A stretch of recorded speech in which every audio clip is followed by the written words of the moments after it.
Namaskar, Swaraj Abhiyan press release, 18 June 2015.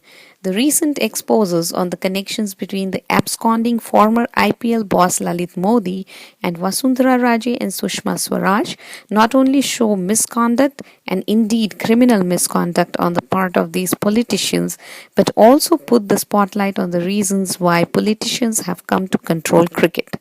The name stumbling out of Lalit Modi's cupboard exposes the unholy alliance and the dirty nexus between politicians and criminals. Sushma Swaraj's case is of conflict of interest bordering on corruption.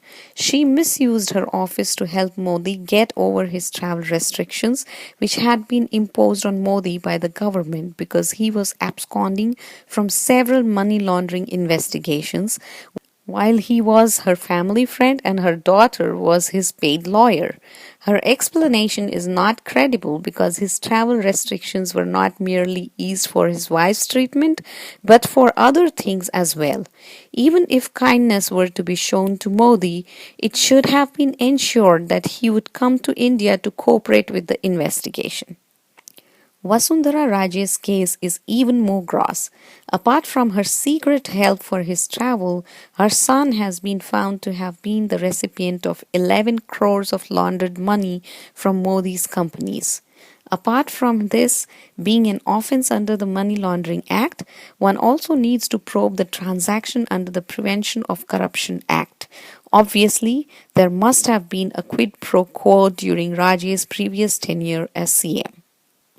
These exposures have also highlighted the nexus between politicians and cricket and why politicians have come to control cricket in India.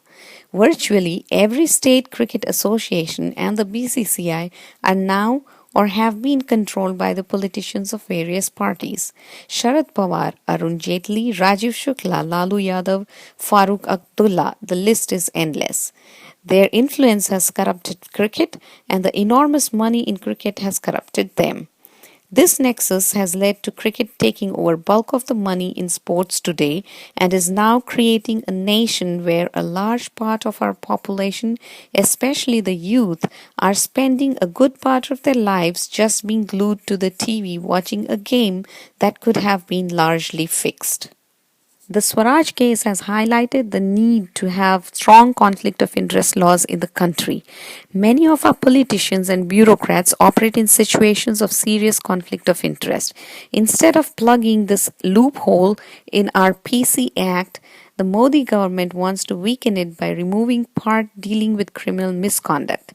The Modi government, which came to power on the anti-corruption plank, is making every effort to weaken the anti-corruption institutions in the country, such as the PC Act, the CBI, the CVC, the CIC, and even the judiciary.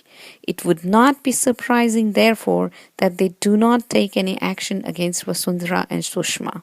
The time is coming when the people will have to relaunch the anti-corruption movement in the country. Abhiyan demands that Sushma Swaraj step down from her position as the Minister of External Affairs.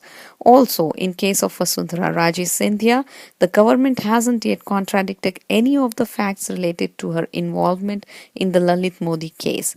Swaraj Abhiyan demands that a criminal proceeding be undertaken against Vasundhara Raje and the Prime Minister Shri Modi break his silence on his government's and party's role in case, as well as spell out his plans to bring back Lalit Modi to India. Jai Hind, Swaraj Abhiyan Media.